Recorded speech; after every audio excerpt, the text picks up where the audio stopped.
Hey, how are you? My name is Jeremy. I'm going to be reading from the Essentials of Strength Training and Conditioning.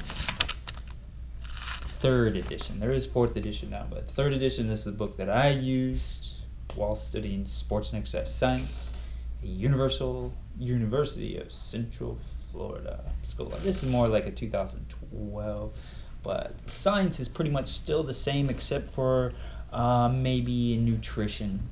There's always these fad diets that come out, but anyway, this will be blood doping, page 136. Smoking was right before this. This is blood doping, page 136.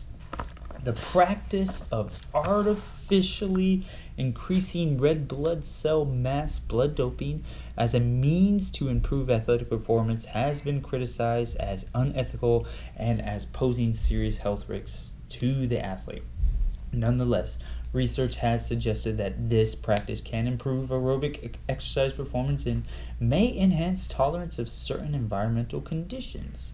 Blood doping can be accomplished through infusion of an individual's own red blood cells or those from someone else, or through administration of erythropoietin, EPO, which stimulates red blood cell production.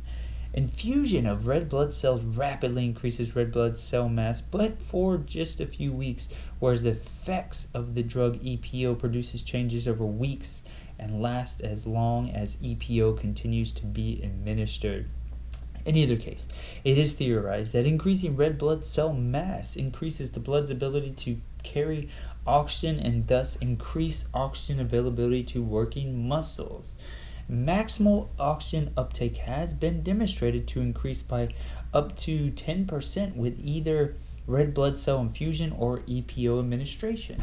At standardized submaximal workloads, blood doping is associated with decreased heart rate and blood lactate as well as higher pH levels.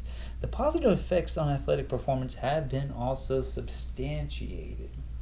The effects of blood doping suggest the potential for diminishing the impact of various environmental conditions. The effects of altitude appear to be lessened with blood doping, although as altitude increases, the positive influence of blood doping is reduced. Environmental stressors such as heat and cold exposures may also be affected by blood doping. During heat exposure, a blood-doped athlete will be able to tolerate some maximal exercise stress more easily.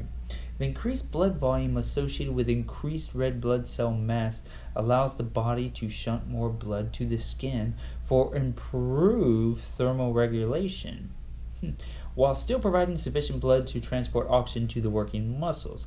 However, blood doping appears to provide these benefits primarily to individuals who are already acclimatized to heat and provides very little aid in the response to heat of those who are not acclimatized. Much less is known about blood doping with regard to cold stress, and although some theoretical benefit has been suggested, this practice could conceivably increase health risks. The health risks associated with blood doping further complicate the controversy surrounding this practice. Theoretically, high hematocrit levels may increase risk for embolic events, such as stroke, myocardial infarction, deep vein thrombosis, or pulmonary embolism. Increased arterial blood pressure, flu-like symptoms,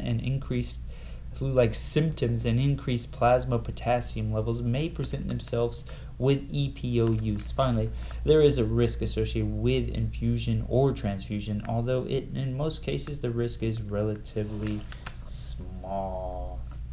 Alright, we'll leave it there. That is blood doping, page 136. See ya.